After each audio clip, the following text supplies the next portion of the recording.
Hello everyone, my name is Jermaine Wong and you're here at Final Call Productions at the Germane Thinkin spot.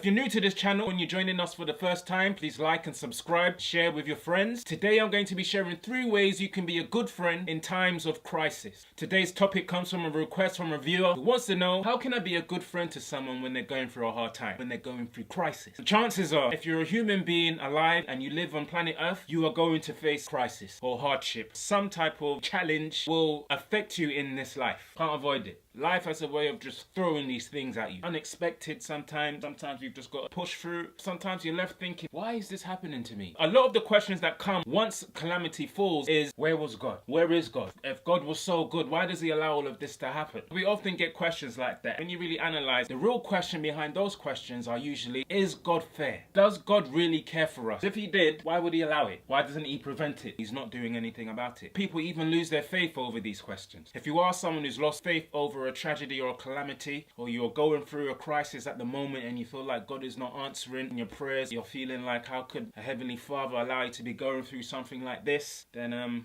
God does draw close to people in times of crisis, and his presence can often be felt very, very close. Be encouraged, people. Please, please, please be encouraged. He is a friend that sticks closer than a brother. He is a heavenly father that looks out for you and does care for you. So today I want to share 3 ways you can be a friend to someone while they're going through crisis. Let's get into it.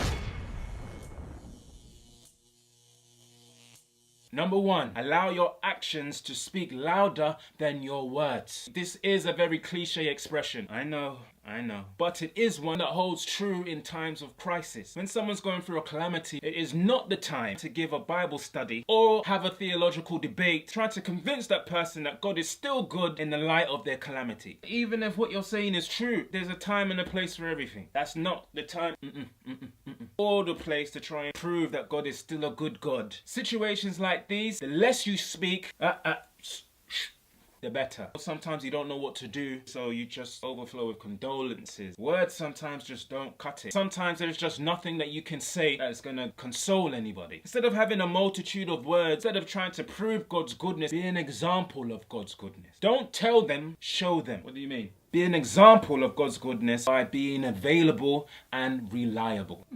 Okay. Ask yourself, what is it that this person needs right now? Make yourself available and reliable to fulfill that need. Even if you cannot identify the need, just being there with them, empathizing, sympathizing. Sometimes you don't need to speak. Being there in their presence, even though you're silent, will speak volumes. Number 2, share your supplies and your resources. Often those who are affected by a crisis or a tragedy, as they're processing their situation, sometimes they may not even know what it is that they need. As a friend, be aware of what that person's needs may be. Spots what might need to be done. Do it. They need food, cook a meal and just bring it round. Don't say anything, I've taken my time out of my schedule to make this for you. Don't do any of that. Just cook the meal, bring it round. Here, this is for you. Get your wallet out. If they need something, just do it. Don't look for any praise. Just do it because you're a friend. What you definitely don't want to do, praying for people from a distance. You need to be in there. True friends don't see their people in need and leave it all up to God to sort out, especially if they've got the means to help at that particular moment. If you're a person that is blessed by God, God has blessed you to help people in times of need. And that's why you have blessings.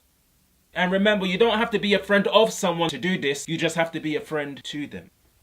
With that person's permission, decide to be an advocate for them. Be their spokesman. Be the voice for them when they can't speak. Be the voice for them when it's too much for them to face anybody. They don't want to talk to anybody. They don't want to see anybody. You're the person that they're connecting with. Be that link between them and the rest of the loved ones that are caring for them. Work, I'm calling on behalf of, they're not coming in today. Be that bridge between them and those who love them. Being a friend in a time of crisis, allow your actions to speak louder than your words. Share your supplies and your resources. And be an advocate. I would just like to take this time to acknowledge all those who are going through a crisis right now. There's areas where Hurricane Irma has affected. Please just take a minute to remember that area in your prayers and the people who are going through a crisis right now. My name is Jermaine Wong. You've been tuned into Final Call Productions. If you've liked today's Germane Thinkin spot, please like, subscribe, follow us on social media. And until next time, take care.